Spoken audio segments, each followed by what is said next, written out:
Alors messieurs, voilà comment on peut éventuellement utiliser ce logiciel là qui s'appelle Tinkercad et qui va nous permettre de proposer aux élèves un moyen de préparer éventuellement un TP avec un microcontrôleur, donc en ligne, sur lequel on pourra intervenir si on veut. Donc par exemple sur la charge d'un condensateur, j'ai utilisé le livre Hachette pour trouver le script que je vais vous montrer dans quelques instants. Donc j'ai réalisé le circuit tel qu'il me l'avait demandé dans cette activité, hein. Vous trouverez, c'est la page 426 de notre livre. Donc j'ai utilisé un condensateur avec 500 microfarad, un conducteur ohmique avec 1000 ohms. J'ai fait plusieurs essais pour que ça puisse bien fonctionner. Dans les annexes, c'est-à-dire dans le livre du prof actuellement disponible, on peut trouver effectivement le circuit à réaliser. J'ai donc mis le code ici pour la charge d'un condensateur. Et l'intérêt ici, c'est qu'on peut, grâce au moniteur série, une fois qu'on a démarré la simulation, on peut voir apparaître les valeurs.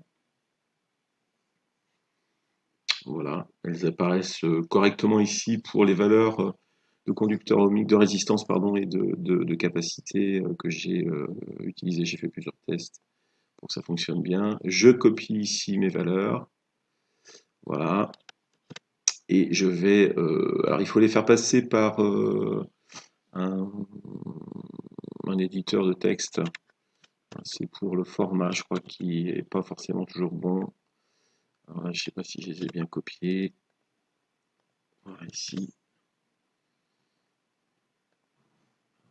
peine à les copier. Ah oui, c'est vrai. Pour les copier, un petit détail, j'ai mis du temps à trouver. Il ne faut pas faire CTRL-C, il faut faire clic droit copier, sinon ça ne marche pas. Ensuite, vous pouvez peut-être, je crois, directement aller sur régressif, faire fichier nouveau, presse-papier. On a l'habitude de faire. Vous validez ici et vous voyez directement la courbe apparaître, sur laquelle on va pouvoir faire une modélisation et puis vérifier effectivement le taux, la valeur aussi pour ici, donc là il faut ajuster. Pour la charge, pour la charge on sera sur une valeur qui correspondra à 0,63 E, c'est-à-dire 0,635, ça doit faire à peu près 3,15. Donc on va être ici sur une valeur effectivement de taux qui sera à peu près de 0,5. Par calcul, c'est ce qu'on trouve ici, on est à peu près là-dessus. Donc voilà un petit peu comment on peut utiliser ce logiciel-là pour pouvoir faire éventuellement de la modélisation. J'ai essayé avec la décharge et ça fonctionne aussi très très bien.